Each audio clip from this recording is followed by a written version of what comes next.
Welcome to the Project Zion podcast. This podcast explores the unique spiritual and theological gifts Community of Christ offers for today's world.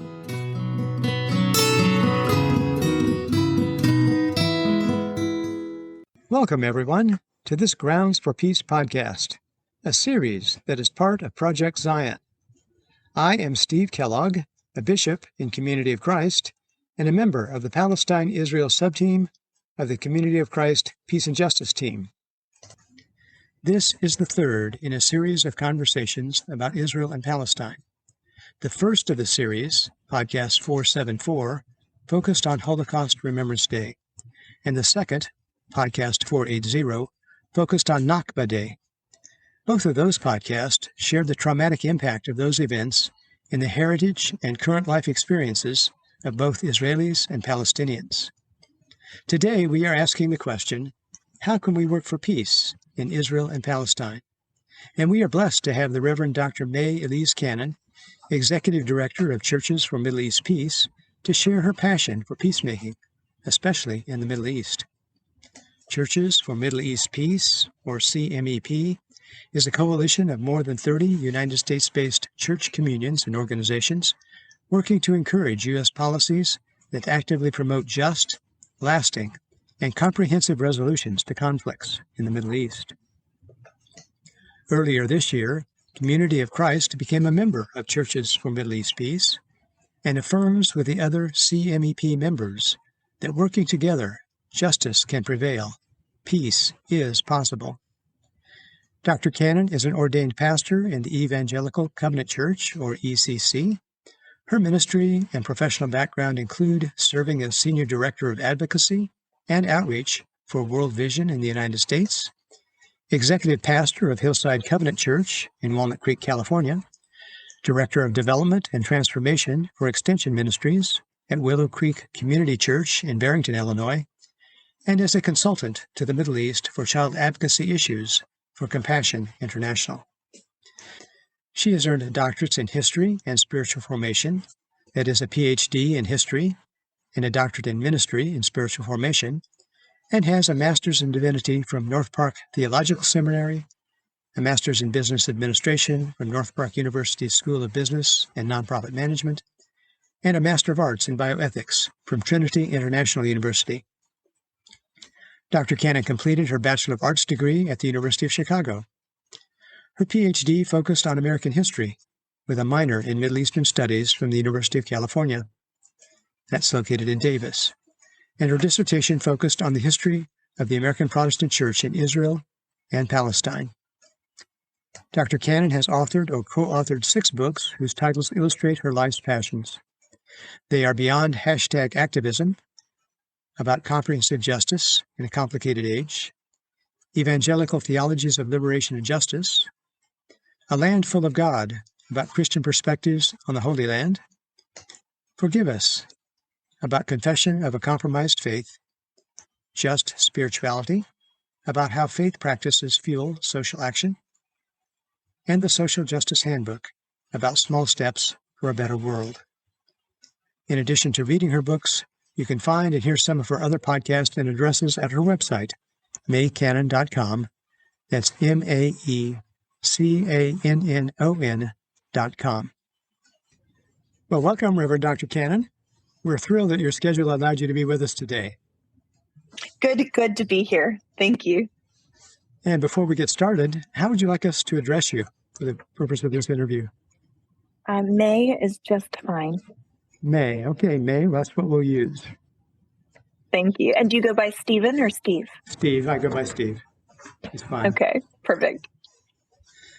So, May, just by way of background, Project Zion podcast listeners, which is what we're recording for, come from various faith traditions, some of which have included patriarchal church organizations, where women have not only not had senior leadership responsibilities, they haven't even had the opportunity to be ordained.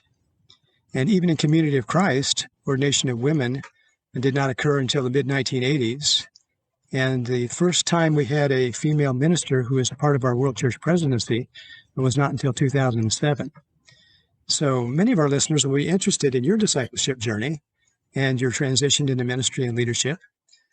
So to get started, if you don't mind, we'd like to know a little bit about your childhood and your family growing up. Were your parents religiously active?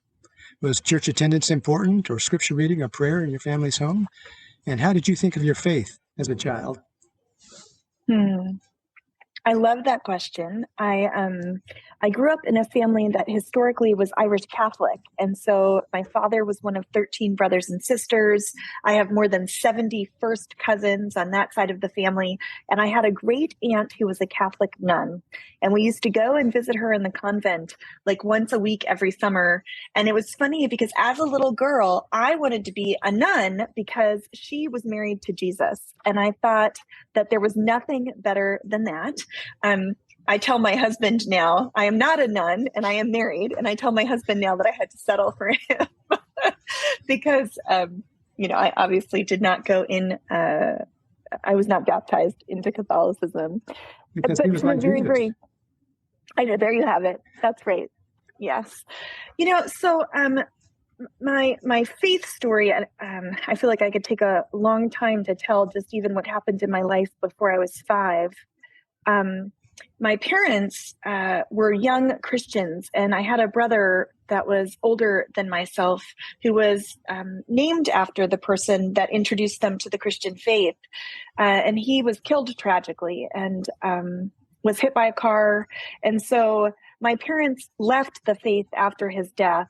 And so I had this history of my parents having had faith in God, but then really struggling and grieving with how could God allow for such a horrific thing to happen. And yet I feel like God called me to himself.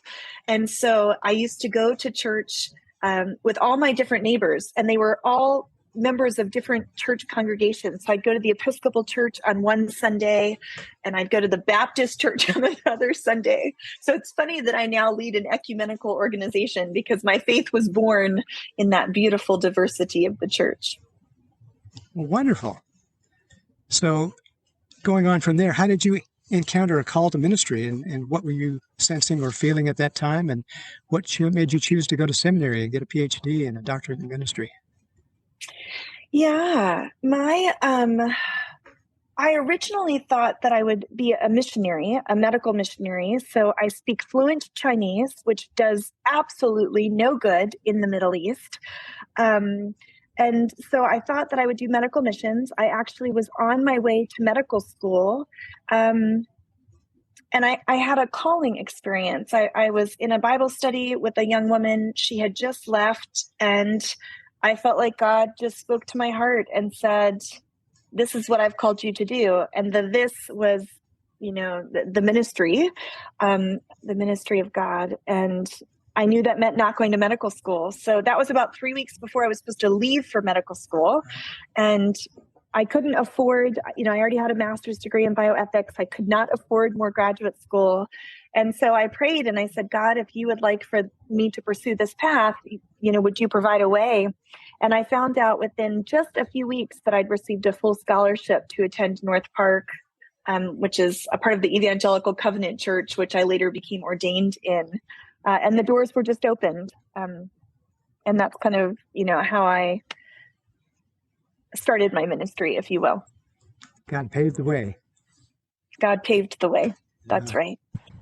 So you've had significant congregational leadership responsibilities with Hillside Covenant Church and the Willow Creek Community Church. Do you still have congregational leadership responsibilities? And how did you transition into leadership of Churches for Middle East Peace? Yes. I'm in the local church all the time because we have church partners for which I'm so grateful for. And so I'm preaching regularly.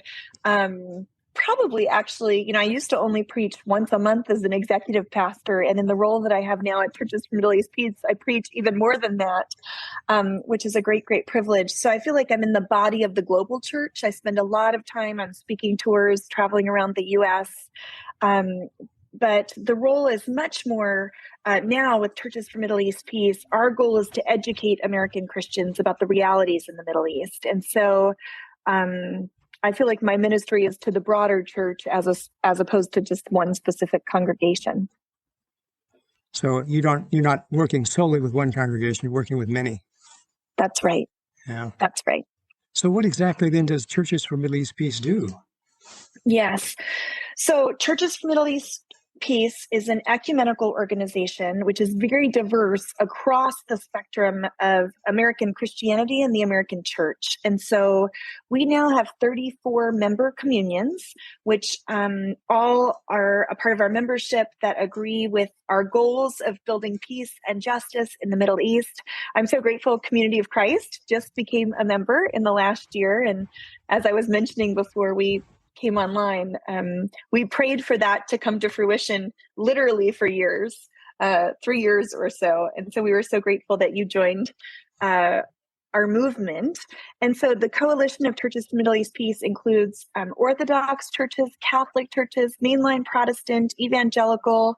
It's a diversity of American denominations. And our goal is to shift and engage in U.S. policies so that the United States engagement in the Middle East is more constructive, that we would be promoters of peace, that we would be promoters of what we would call a holistic perspective of the Middle East that considers the narratives of all people, not just some people groups over others.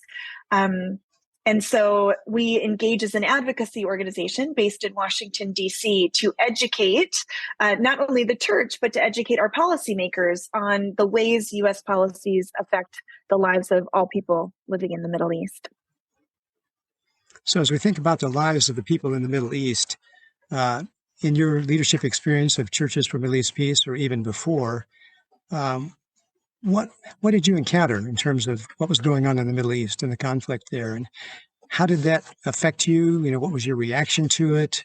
How would you describe it to the people who haven't been there or are not familiar with it?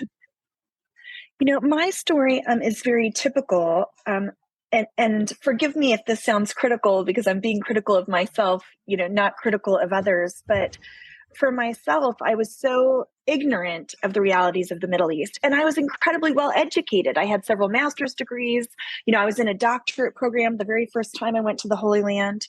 From the time I was a little girl, I dreamt of going to Israel. You know, I'd read the books, like you might be familiar with the book Exodus, where a movie was made that Paul Newman was in it. And, you know, I had dreamt of going to the place that tells the stories of Jesus's ministry, but I also had this very strong affinity, which I continue to have with the Jewish people, but also with the struggles of the Jewish people. And so I went to Israel not even knowing that the Holy Land includes Israel, but also includes the West Bank and Gaza, you know, territories that we call the occupied Palestinian territories. I literally thought Palestine was a map in the back of my Bible. And so here I was on the spiritual pilgrimage. I was seeing these holy sites. I was meeting Christians.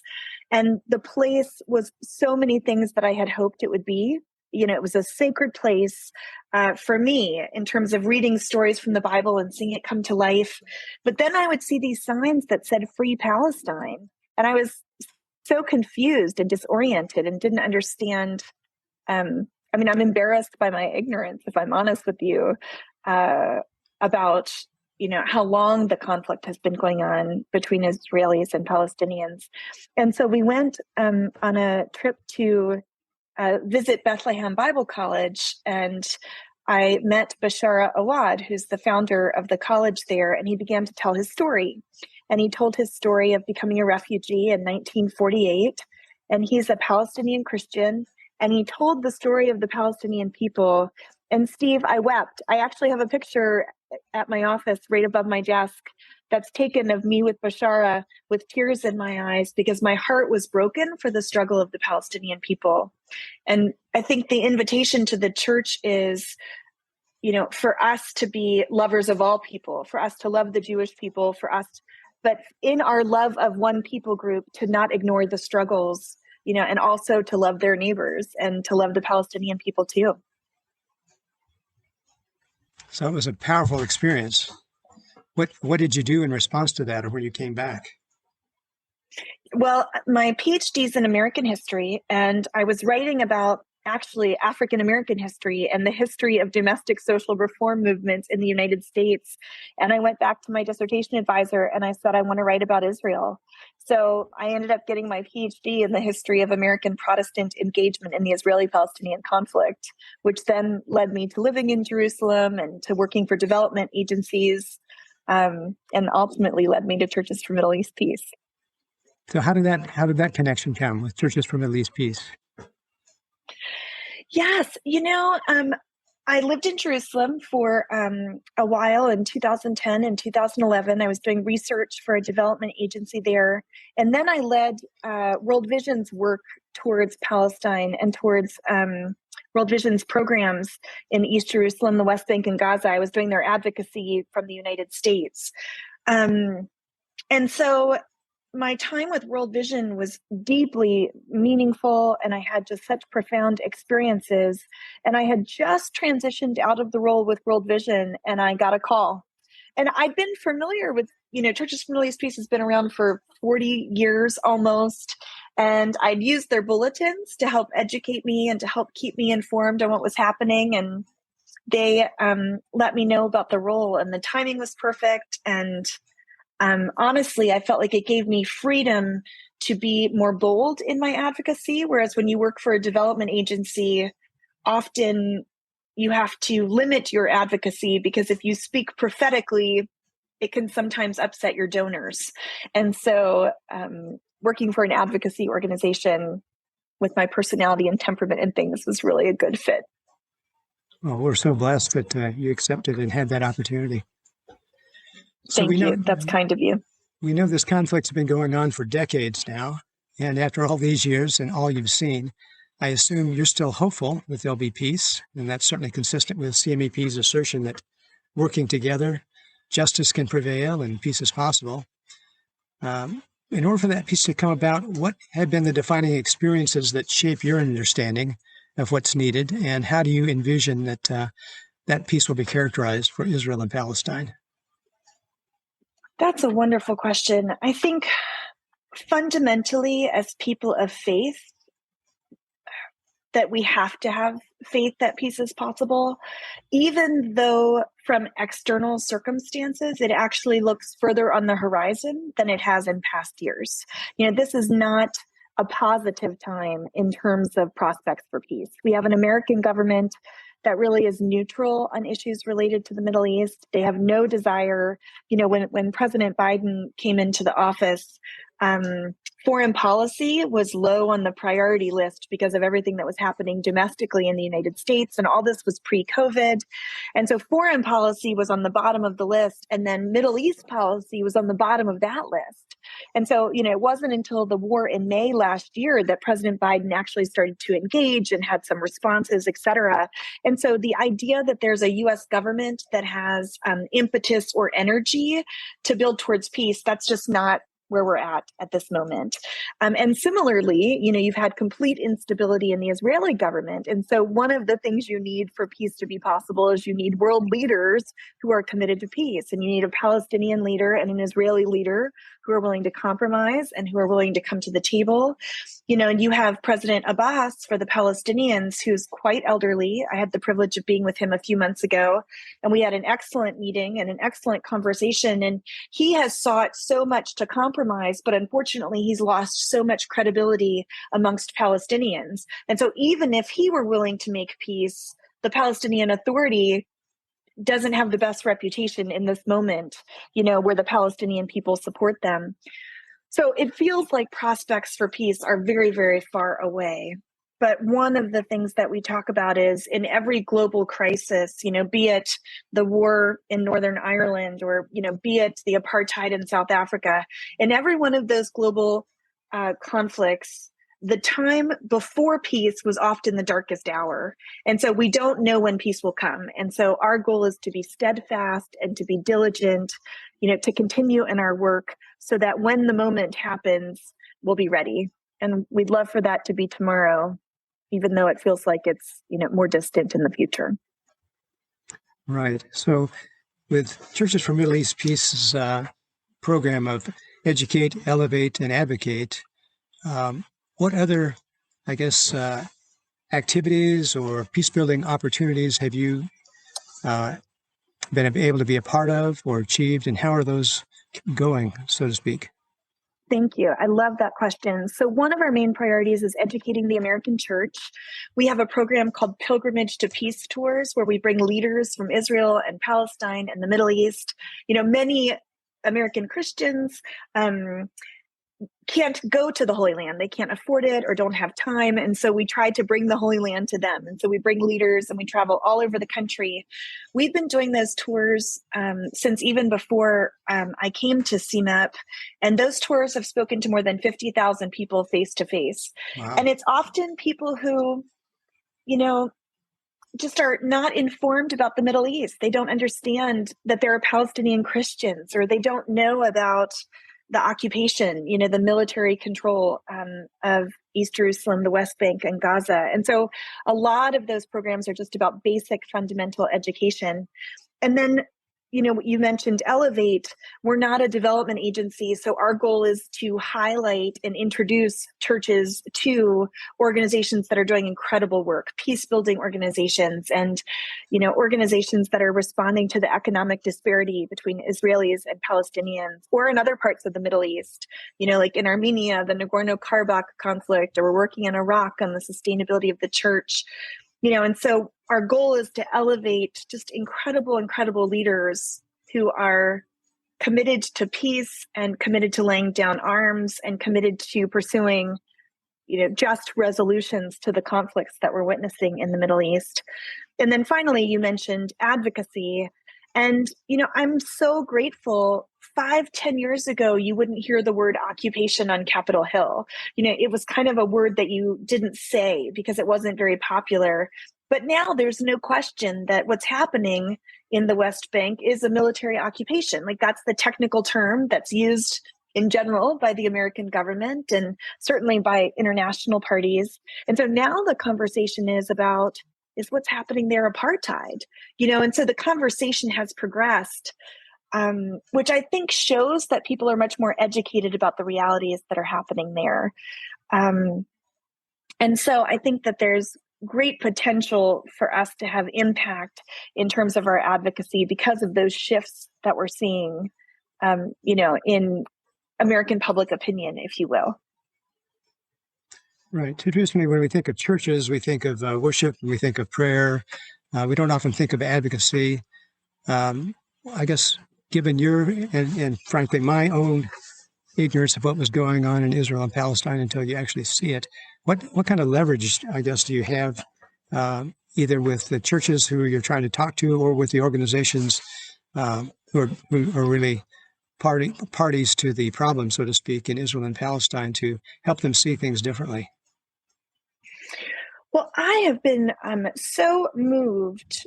The realities on the ground speak for themselves. So I don't feel like I'm leading this organization with my own political agenda. We're learners. We learn by the things that we see, and we want to take people to see what's really happening. And so we have had incredible success, actually, with a number of very large evangelical megachurches, evangelicals that are coming from a conservative theological perspective that have a viewpoint about the people of Israel and how that relates to the modern nation state of Israel. And when you go and introduce them to Palestinian Christians who worship Jesus, who are brothers and sisters in Christ, when they see the realities that Palestinians experience when children are going to school and having to walk by, the military, when you show them farmers whose land's been confiscated, when they see things with their own eyes, I think their hearts are broken. And so a number of the churches that support Churches for Middle East Peace are actually evangelical mega churches that came from a very different perspective and left saying, we want to be constructive in our engagement. We don't want to choose one side over the other, and we want to speak against injustice, and we want to respond to the needs of the poor. All these ideas that we read about in the New Testament. And I think that's deeply moving when people have that type of a transformative experience. Right. So is there a movie or anything that people could watch, since many of them can't travel to see those things themselves? That's a great question. One of the movies that I've actually shown, I showed it at a very large megachurch in Colorado Springs. which tells you a little bit, if you know anything about Colorado Springs, it's a very politically one-sided place. And we showed this film that you can watch on Netflix. It's called The Present. And it's a story about a father and a daughter. And the dad is buying a present for his wife. And he's Palestinian. And it talks about just what he goes through in trying to bring this present home from Jerusalem into the West Bank. And it shows a glimpse of, when we say occupation, like, what's that mean? What did checkpoints mean? And it's very, very short. It's about 20 minutes. Churches can do it for just a small group discussion type thing because it's very accessible. But it shows you a glimpse of what the reality is like today. Yeah, and the heartbreak that goes into that. So what about individuals like Steve Kellogg? Can I be a member of Churches for Middle East Peace, or is this just for churches, or how does that work? Yes. Well, we would love for you to be a constituent and a supporter. So what we're looking for is advocates. We're looking for people who are willing to engage by either helping us connect with your churches, you can engage by doing small group studies. So we have a small group study that's an introduction to the Israeli-Palestinian conflict. We encourage people to sign up for our bulletins, which we send them out every Friday, and it's just a snapshot of the top news coming from the Middle East. And the invitation is to engage also in political advocacy. So one of the initiatives happening right now, I'm sure you're familiar, 100 days ago or so, there was a journalist who was a Palestinian American Christian journalist named Shireen Abu Akleh. And Shireen was killed, and she was killed by Israeli military.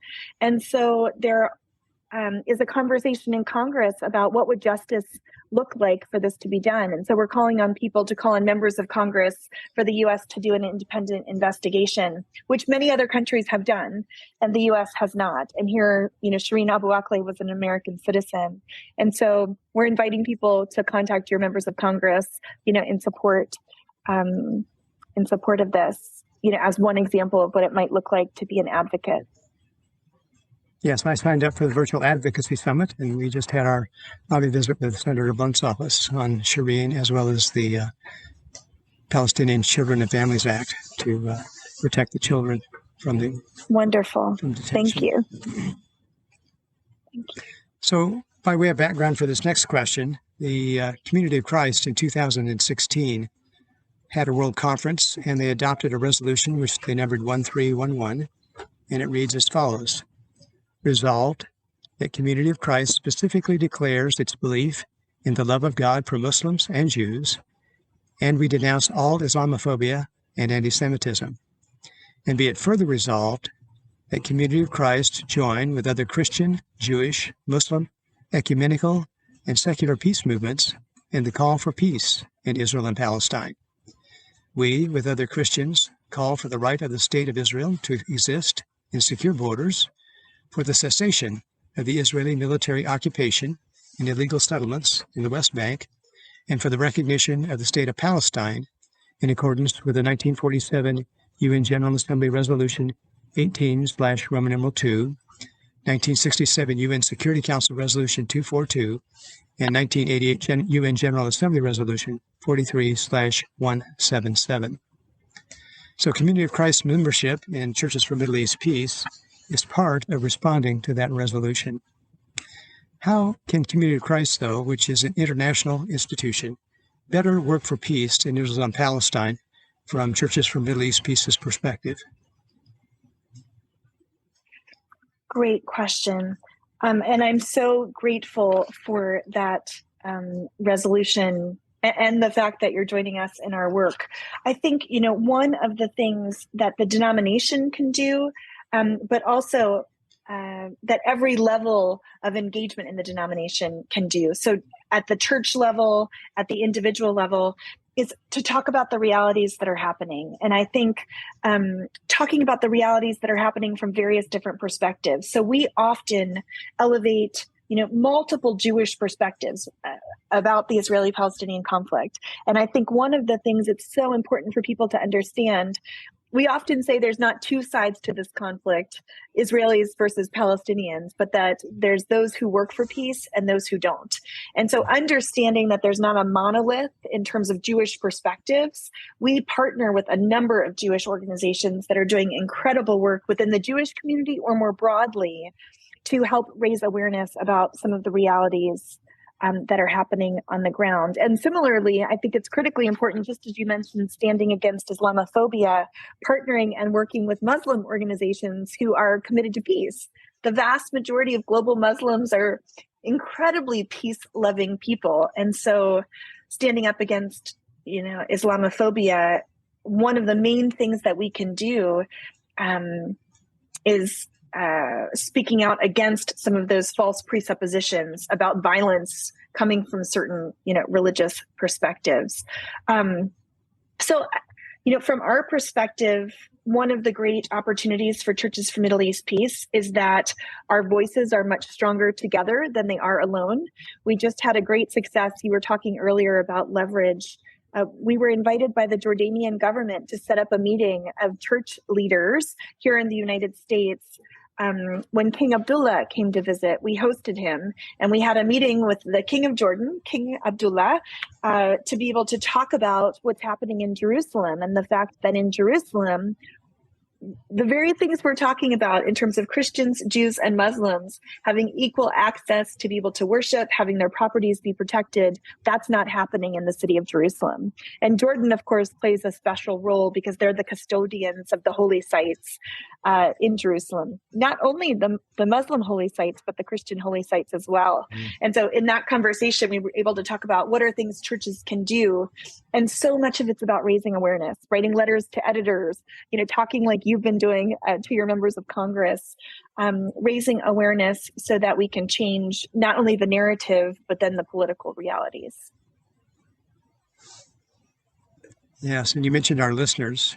Of course, they're spread out across 60 nations around the world. Not all of them are here in the United States, so not all of them talk to U.S. Congress or the U.S. president. So do you see an international sort of perspective on how members and friends of Community of Christ can either individually or collectively in the places that they are continue to that process of elevate, educate, and advocate? Absolutely. We are so proud. One of the things that we did last year during the May escalations between Gaza and Israel, we put out a global letter from church leaders to the United Nations. And so we do a lot of advocacy specifically with the United Nations, for example. And so wherever listeners live, they would be able to engage with their member states to be able to advocate in that regard. And we are a part of a coalition that includes the UK and Europe as well. And so if people, wherever you are, have questions about where are there similar movements where you're living, there are movements all over the world that are committed to similar beliefs of holistic peace building, advocating for justice, calling for an end to the occupation and settlements, as you mentioned in your resolution. And so global advocacy is absolutely critical. And I know that you've had recently a series about Christian Zionism. For those who in their faith traditions have kind of had this perception that ultimately the things that are happening there are the things that God ordains, so to speak, how do we go about helping people have a different perspective on what's happening there from a religious perspective? I think it's really critical to start where people are at. So depending on different denominations or different churches, some care very deeply about what the Bible says. And so opening up the Bible to study it together, to say, what does the Bible say about these issues, can be a place to start. Other times it's more, history is more important or more valuable. And so starting with the conversation about history from various different perspectives, I would encourage people, the series that you're talking about on Christian Zionism, we hosted Colin Chapman and he spoke about his new book. All of those videos are available on our YouTube. And this fall, we'll be doing another, we're calling those mini courses. I think his was 4 different sessions. We'll be doing another mini course based on a book that I edited that's called A Land Full of God, that had 30 different chapters, but chapters from historians, politicians, theologians, pastors and Christian leaders. And so we'll be doing a mini course highlighting some of those authors from that book that'll talk about some of the very, presuppositions that different Christians might start with, and helping expand our perspectives and learn together as a part of that study. Wonderful. So what have I not asked that I should have asked that you'd like to respond to? What have you not asked? I think you asked this earlier. One of the things that people often ask is what keeps us in the game. I feel like my recruitment pitch for joining CMEP, we're always looking for donors. We're very, very small. Our budget's only about $500,000, and we have about 12 staff members, including 3 staff members in the Middle East. And, one of the things people often ask is, what keeps you in the game? Like, why do you continue to do this work? And I feel like my recruitment pitch is, come and work with us towards peace. We never win. We never win. We never see, when you're feeding hungry children, you see that their bellies are fed. But when you're doing peace work, we don't see peace yet, but yet we believe it's possible. And so one of the things that just inspires me so much are the lives of the people in the Middle East who don't give up hope, who continue to be wonderful, kind, hospitable people. I have a dear friend named Shireen who's raising these 4 young Palestinian children in Bethlehem. And I think about the way they go to school every day, even in the midst of living under occupation and even in the midst of the challenges that they daily experience. They are some of the most loving people I know. And so if they have not given up hope, how can we give up hope? And I think that's inspiring, for those of us who are in this work, for us to continue to stay at it. I think it's really critical. And of course, kind of what they're experiencing because you've been there. So can you describe for us, what going through a checkpoint is like, or what seeing the wall is like, or what some of the demolitions, if you've observed any of that? What's going on there when those are happening? Yeah. Well, for example, there's a village right outside of Bethlehem that's called Awalaja. And Awalaja is one of the villages that's kind of caught in between where the municipal lines were drawn for Jerusalem and Bethlehem. It's a Palestinian village. Well, in the early 2000s, the Israelis began to build a separation barrier. The Israelis call the wall the security fence, and it is a fence in some places. In cities, it is twice as tall and 3 times as long as the Berlin Wall. And so it's hard to imagine, many of the Palestinian homes have this huge concrete barrier right outside of their homes. And in Awalaja, the village is almost completely surrounded by this wall. And so in some of the villages that are in these closed off areas, children to go to school actually have to wait for Israeli security guards to open a gate for them to be able to even leave their village to be able to go to school. And you might think, I've heard some people describe it's just a little bit worse than airport security. But that's why I'd encourage people to watch this film called The Present, because that's just not the case. Here you have young Israeli soldiers who, even if they have the best of intentions, they're sitting out in the hot sun for hours. They're bored. There's nothing to do and so often they become rude and impolite, and they sometimes harass. And then, they have weapons. And so the power differential for Palestinians that are, be they children or adults, have to go through the daily humiliation of subjecting themselves to the authorities of these, young Israeli soldiers who, again, are, from their perspective, just doing their jobs. And so one of the groups we work with actually is called Breaking the Silence. And it's a group of Israeli soldiers who tell about the experiences of being a soldier and the effects of that. But they also talk about many of the things that they've done to Palestinians that are just horrible to witness, or horrible certainly to experience. And so those are just snapshots of some of what that can be like. And you've also, of course, interacted with Christian churches there in Israel and Palestine. What effect is this conflict having on them as Christians over there? Sure. Well, the primary effect is that the church is disappearing. Christians in Palestine, historically used to make up large percentages of the population, but now in the occupied Palestinian territories, the Christian population is only between 1% and 2%. And so, when you think of Bethlehem being the place where Jesus was born, I've been there for Christmas many times. Often there are so few Christians that there are as many Muslims celebrating Christmas because it's a holiday and it's exciting, than it actually being a Christian holiday, because the Christians have essentially disappeared. And I think it's really important for people to understand the Christians are not leaving because of Muslim persecution. Often you hear that narrative, and Muslim persecution does exist in the Middle East, but in Palestine, Christians and Muslims work side by side. Your neighbors with Christians and Muslims. There's Christians and Muslims that are a part of the Palestinian government. So the idea that Palestinian Christians are leaving because of Muslim persecution is just not true.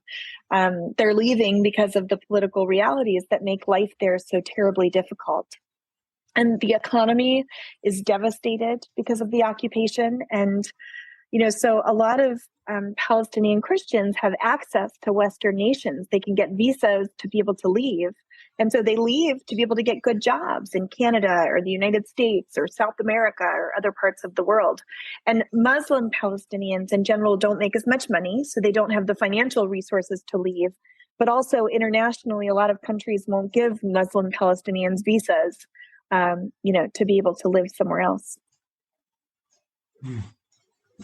So what, I guess, well, I think we can say that this movie that you're talking about is probably not popular among governmental officials, right? If we were to show that to a governmental official, would they be receptive to that?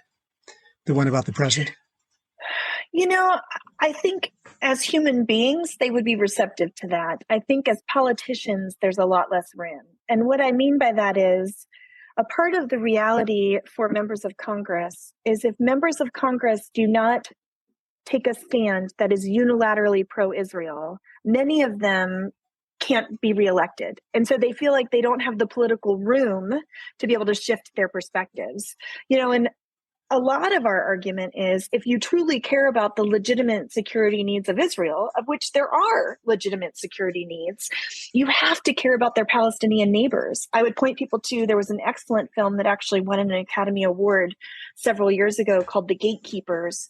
And it was retired leaders of the Shin Bet, the highest forms of Israeli military intelligence.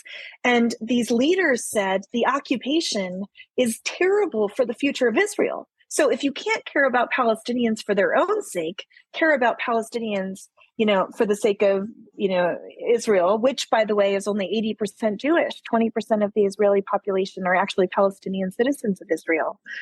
And so part of the work that we have to do, and we have a long way to go, is to create a safety net so that if our members of Congress start to vote differently on issues related to Palestine and Israel, that they actually won't lose their jobs, that they actually still would be able to be reelected, which currently is not the reality.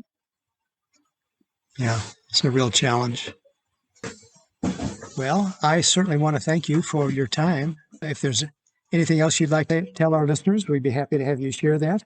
Or any other questions that you'd like me to ask that I haven't, please feel free to say those as well. Well, we are so grateful for you, for Community of Christ, for your engagement. We would love to, if there's ever opportunities to speak at events you have, we would love to, we have incredible staff who are very educated. Many are far more articulate than I. So we'd love to be engaged in that way. And, one of the things we also do is taking people to the land. And so if you would ever like to do a denominational trip with us, or if churches would like to do a trip, we would invite you to come and see, because it's a life-changing, transformative experience to be in the place, but not only to be in the place, to meet the people there. Yeah, to see what's currently happening and what needs to happen for peace to be a possibility. That's right. Well, then thank you, May. I'll call you May now. Yes.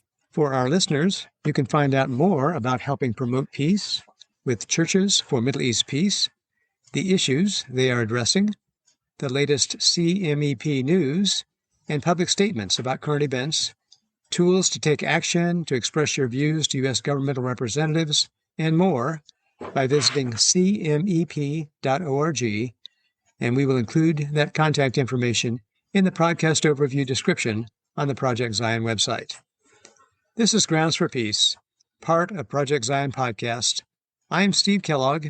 Thank you for listening.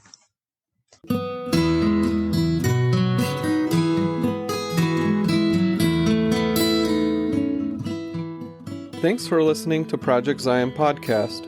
Subscribe to our podcast on Apple Podcast, Stitcher, or whatever podcast streaming service you use, and while you are there, give us a 5-star rating. Project Zion Podcast is sponsored by Latter-day Seeker Ministries of Community of Christ. The views and opinions expressed in this episode are of those speaking and do not necessarily reflect the official policy or position of Latter-day Seeker Ministries or Community of Christ. The music has been graciously provided by Dave Hines.